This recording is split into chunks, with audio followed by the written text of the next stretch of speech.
mungkin boleh ceritakan sedikit Pak mulai proses dari pengolahan. Pengolahan. Iya. Ya. Kalau pengolahan biasanya kita yang pertama tentu bahan baku jahe merah yang masih segar. Iya. Kemudian kita sortasi karena pengalaman yang sudah ada. Tahapan sortasi ini penting. Ketika jahe tercampur dengan yang busuk itu akan mempengaruhi aroma, kemudian penampakan dari nanti hasil akhir. Kemudian yang lebih penting adalah waktu sortasi jangan sampai tercampur kunyit. Karena kalau ada kunyit satu ruas saja, itu warnanya akan berubah dia cenderung ke warna kunyit. Nah, setelah dilakukan sortasi, kemudian pencucian. Setelah pencucian ditiriskan, kemudian dilakukan pemarutan, kemudian pemerasan. Setelah itu hasilnya nanti diendapkan. Setelah pengendapan, kemudian airnya kita masak. Jadi selama pemasakan ini nanti ada yang metode yang kita gunakan kan ini dengan dicampur dengan gula. Jadi nanti pengkristalannya itu dengan gula. Jadi kita tambahkan gula dengan perbandingan 1:1. Jadi 1 kilo gula itu perbandingannya kita pakai 1 kilo jahe. Itu perbandingannya. Kemudian kita masak ya kurang lebih kalau normal itu paling tidak sekitar 1 jam, 1,5 jam itu kalau kita masak sekitar 5 kilo itu paling tidak 1,5 jam itu baru jadi. Kemudian ditunggu sampai mengkristal, kemudian dilakukan pengadukan, kemudian pengayaan. Setelah diayak kemudian kita kemas, kemudian kita simpan. Setelah penyimpanan biasanya langsung ke konsumen sih. Kalau kita kebetulan saya sendiri juga belum ada reseller, jadi belum ada yang tempat untuk ini. Biasanya dari pelanggan langsung yang dia datang ke saya. Kalau untuk mendistribusikan produk jahe merah yang Bapak produksi ini, biasanya Bapak menggunakan transportasi apa? Kita roda 2 saja sih, kendaraan roda 2. Di sisi lain kadang ada yang pelanggan yang datang ke sini. Kalau yang sudah kalau yang mereka yang sudah terbiasa ambil produk, biasanya mereka hubungi saya lewat nomor HP, kemudian dia ambil sendiri ke sini. Kira-kira Pak, mungkin strategi pemasaran yang mungkin paling efektif yang bagi Bapak yang bisa lakukan ini, apakah bisa secara online atau offline? Memang saya pernah melakukan secara online. Itu memang di sisi lain dia ada peningkatan dari segi penjualan. Cuma di sisi lain karena keterbatasan dari tenaga kita sendiri, kebetulan istri juga tidak tahu bawa motor, kemudian saya sendiri yang ini, jadi kendala saya ketika online itu kita harus mengantar. Itu tenaganya yang tidak ada. Jadi waktu mengantar itu biasanya saya sampaikan ke pelanggan, kalau mau saya antar malam Bu, tapi biasanya mereka kan maunya kadang pelanggan macam-macam, ada yang maunya cepat, ada yang ini, ya akhirnya memang jadi salah satu kendala.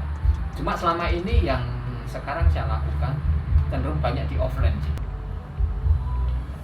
Kira-kira Pak, kendala apa saja yang mungkin selama ini Bapak alami dalam memproduksi dan memasarkan jahe merah Bapak ini? Mungkin kendala-kendala mungkin dari bahan bakunya? Kalau untuk proses produksi itu yang menjadi kendala utama adalah bahan baku jahe merah. Sebenarnya jahe merah itu kenapa saya angkat itu kan karena dia punya nilai spesifik. Jadi yang pertama kan peruntukannya untuk obat. Itu kalau jahe merah kan dia kandungan sineron lebih tinggi dibandingkan yang jahe putih. Itu kenapa saya brandnya lebih cenderung pakai yang jahe merah. Ke depan saya juga berpikir tentu kalau berkaca sekarang bahwa sekarang untuk mendapatkan jahe merah itu agak kesulitan. Terus terang, terutama untuk yang lokal, jahe merah yang lokalnya agak kesulitan. Ke depan bagaimana saya bisa berpikir bahwa tentu ada penganekaragaman. Ke depan harapannya saya mungkin bukan cuma brand dari jahe merah saja, mungkin nanti saya akan coba kembangkan ke yang jahe putih. Jadi memang selama ini untuk yang proses produksi itu cenderung di bahan baku, itu yang pertama. Kemudian kalau yang untuk segi pemasaran, yang lain dulu mungkin saya bicara tentang kemasan, karena kemasan ini saya datangkan dari Jawa. Jadi untuk kemasan, kemudian untuk stiker ini kalau kita ambil dari sini nanti costnya dia ketemunya terlalu tinggi nilainya. Jadi untuk saat ini saja kalau mengikuti harga-harga minyak dunia ini kan semua kemasan plastik termasuk dia akan ikut naik. Jadi ini saya juga belum penyesuaian karena harga ini kan saya masih stok yang lama untuk kemasan. Jadi itu yang dari segi kemasan. Kemudian untuk penjualan sendiri memang lemahnya saya kurang dipromosi, terus terang saja. Jadi mungkin lewat media sosial saya juga kurang aktif. Artinya memang bagaimana ya kita pelaku usaha ini, kalau saya berpikirnya sih, ini saya pribadi, artinya kemampuan seseorang itu tidak akan sama. Ketika saya mungkin pintar memproduksi, belum tentu saya pintar menjual. Makanya harapannya kan tentu ada ya semacam wadah lah kalau bisa toh, macam ya Lumpornya ada wadah, satu toko oleh-oleh kan atau dari dinas yang terkait UMKM kan bisa menampung kita punya produksi. Harapannya seperti itu sih. Terus apakah ada inovasi produk apa ya yang baru yang sedang dan akan dikembangkan di Bapak ke depan? Kalau inovasi orang bermimpi kan boleh ya, artinya kita bermimpi ke depan. Ketika produk ini sudah jalan, itu banyak request, artinya pesanan dari konsumen. Pak, bisakah dibuatkan tanpa gula? Itu kan sampai sekarang artinya masih jadi tanda tanya untuk saya sendiri. Saya sudah mencoba sih, pernah mencoba, saya berinovasi, saya jadikan yang kemasan teh. Jadi jahe tanpa gula, kita oven, kita keringkan, kemudian kita tumbuk, kita oven, kemudian masukkan di kantong teh celup. Kemudian nanti kita kemas jadi satu saset, dari itu saya isi 10.